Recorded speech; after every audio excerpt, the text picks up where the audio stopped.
আল্লাহ সবাইকে তৌফিক দান করুক। আমি 4টা পুরস্কার বলেছি।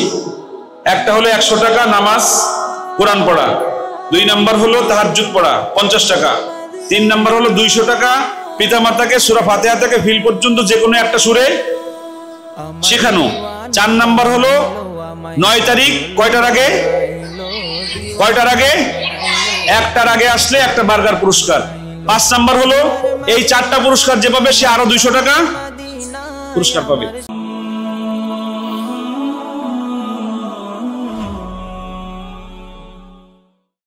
আমি কোনো দান গ্রহণ করি না। কালকে আমাকে একজনে যাকাতের 1 লক্ষ টাকা দিতে চেয়েছে, আমার কাছে মেসেজ আছে।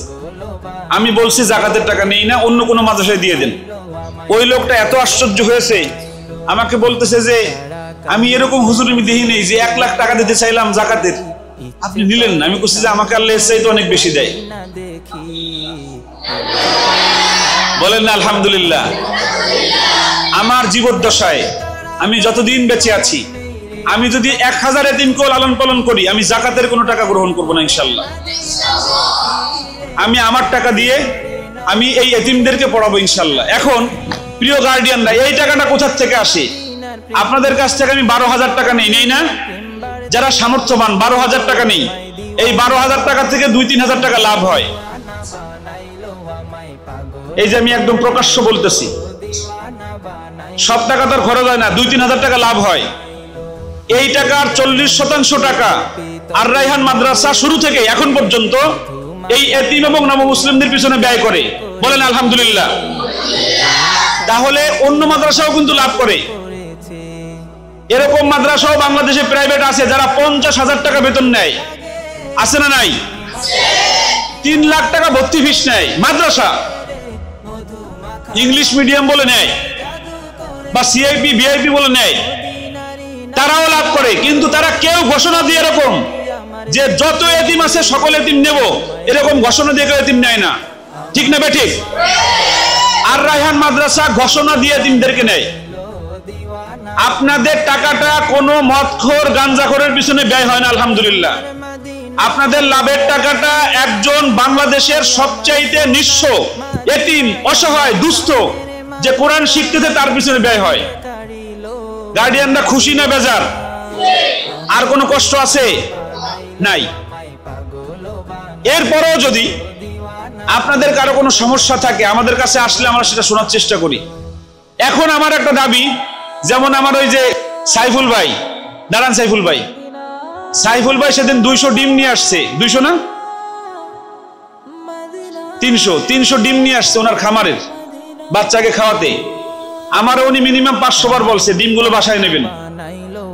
আমি একটা ডিমও বাসায় নেই। আমাকে পরশুদিন জিজ্ঞেস করছে, কাইম ভাই বড় ডিম কুসুমলা আপনি কি খাইছেন? আমি বলছি আমি ডিম একটাও বাসায় আনিনি, সব মাদ্রাসায় দিয়েছি ছাত্রদের খাওয়াতে।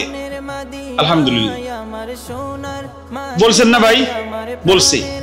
এখন আপনারা যারা অনেক সামর্থ্যবান, আমি ভিক্ষা চাই না, অধিকার চাই। আমি আমাকে বেতন কেউ কম দিতে চাইেন না, দয়া করে আমাকে বেতনটা সঠিক দিয়েন। আপনারা জেনে খুশি হবেন, আমি গত 3 দিন আগে আমার স্টাফদের শিক্ষকদের বেতন বোনাস আমি ব্যাংকে দিয়ে দিছি। জিজ্ঞেন আপনারা তো টাকা দেবেন আজকে বেতন, আমি 3 দিন আগে আমি দিয়ে দিছি না? আমি দিয়ে দিছি আমি, যেন তাদের কোনো ধরনের কোনো কষ্ট না হয়।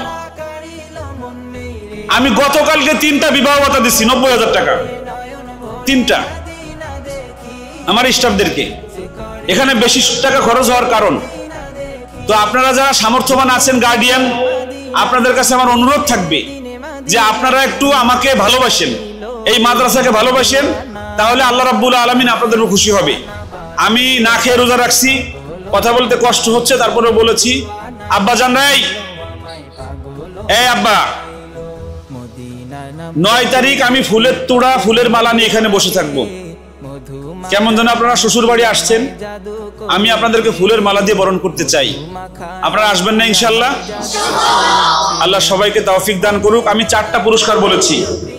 একটা হলো 100 টাকা নামাজ কোরআন পড়া, 2 নাম্বার হলো তাহাজ্জুদ পড়া 50 টাকা, 3 নাম্বার হলো 200 টাকা পিতামাতাকে সূরা ফাতিহা থেকে ফিল পর্যন্ত যে কোনো একটা সূরে শেখানো, 4 নাম্বার হলো 9 তারিখ কয়টার আগে একটার আগে আসলে একটা বার্গার পুরস্কার। 5 নাম্বার হলো এই 4টা পুরস্কার যে পাবে সে আরো 200 টাকা পুরস্কার পাবে। আল্লাহ সবাইকে, আমার সব বাবাদেরকে সহি সালামতে বাড়ি যাওয়ার তৌফিক দান করুক। সকলে বলেন আমিন। আর রায়হান ইন্টারন্যাশনাল মাদ্রাসা একটি আন্তর্জাতিক কোরআনিক শিক্ষা মিশন।